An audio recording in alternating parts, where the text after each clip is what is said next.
Hi, my gardening friends. I'm Lark, and I'm from Wisconsin, Zone 5. And you can see what's happening here in Wisconsin. I'm in southeastern. We are predicted to get about 5 to 7 inches this afternoon and this evening. So I wanted to show you what I've been doing with some of my indoor gardening. I have been growing lemon verbena in the house, and I've harvested most of the leaves. It's kind of dormant now.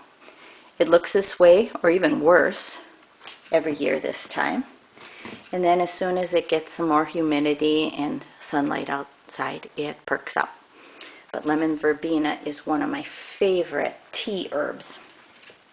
I do have some dried. My aloe plants, I have several. Some more, another pot back there. I use them for moisturizing my skin, mostly. Of course, for burns too, another pot. And then there's another pot back in my office. It's a lovely plant. Requires almost no care. My jade, which I only water probably, it needs watering. Can you see how the petals are, oh, it's dark. I'm sorry, let's go this way. The petals are kind of going down. You see how they're slanting down? That means it needs water. Plus, they're real skinny. They should plump up. And some are even shriveled. Oh, you can't see that one. Where can I show you a shriveled one? Right here. That means it needs water. It's been probably about 6 weeks since I watered it. So I will. You can't kill it by underwatering it. Not too easily, but overwatering you can. Here's my irisine.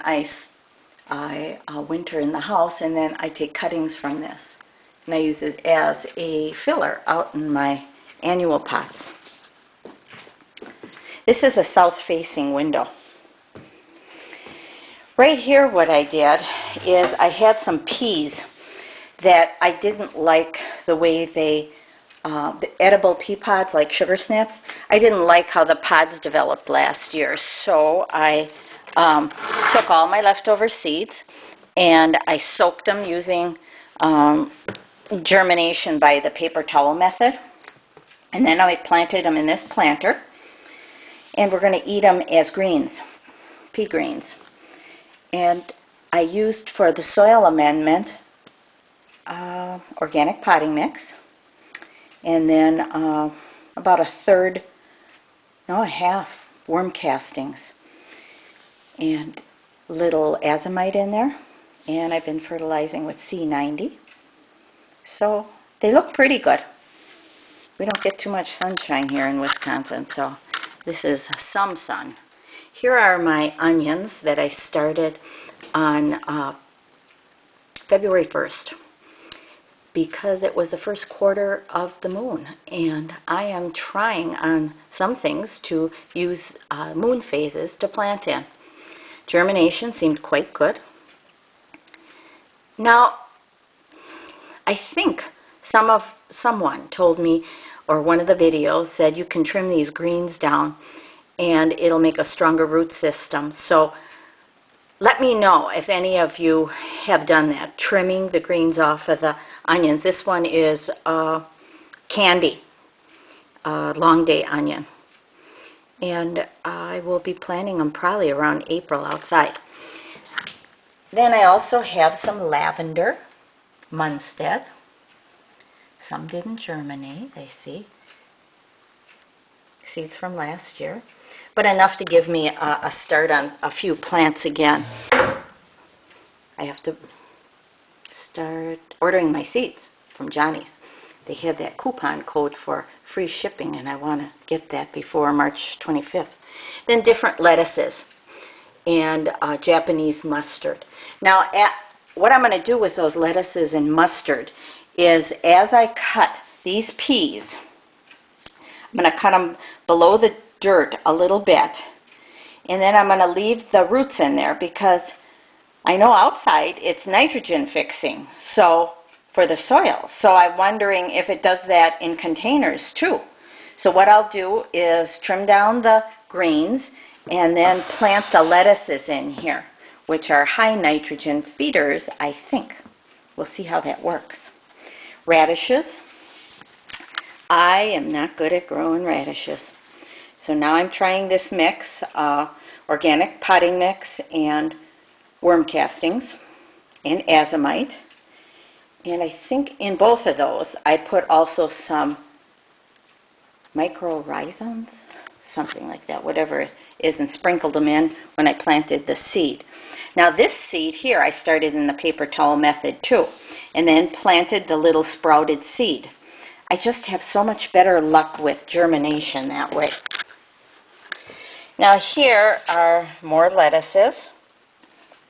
This one here is Cimarron. And I use my mushroom containers for watering, so I can put it on my windowsill. My windowsill doesn't get dirty. What's this? This is celery. Doing good. Last year I didn't get it in soon enough, so I had celery, but I think it could have been better if I would have gotten it in early. What is this? This is called pak choy, P-A-K, and I need to transplant that very soon. I will. And then some more celery right here. And I try to get it as close to the window as possible. My cilantro, I've been harvesting probably since November. I need to start some more.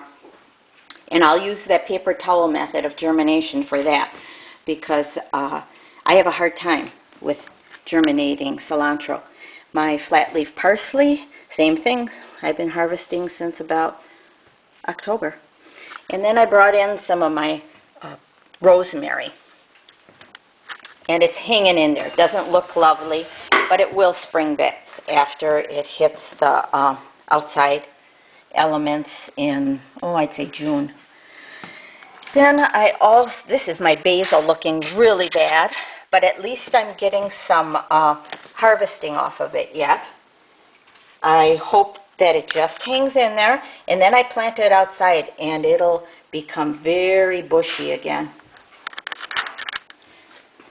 I also germinated my spinach using the paper towel method because I have a hard time germinating that also. This will get planted where I snip off the peas. That'll be a container of greens. I have bought rosemary at my organic grocery store, and I used some of it, and some of it I didn't use. So I stripped the bottom of the cutting, and I'm trying to root it. Now, some are starting to root. Let's see if I can find one here. Can you see that? Yep. Whoops, I'm sorry. Yep, some fine roots there. So I'm hoping I will get some nice rosemary like a lot of you in zone 6 and 7 are growing, some really bushy plants. And I will plant it in a container so I can bring it in. But I really love rosemary. And Donna from Rainbow Gardens had an excellent recipe for some yeast rolls using rosemary.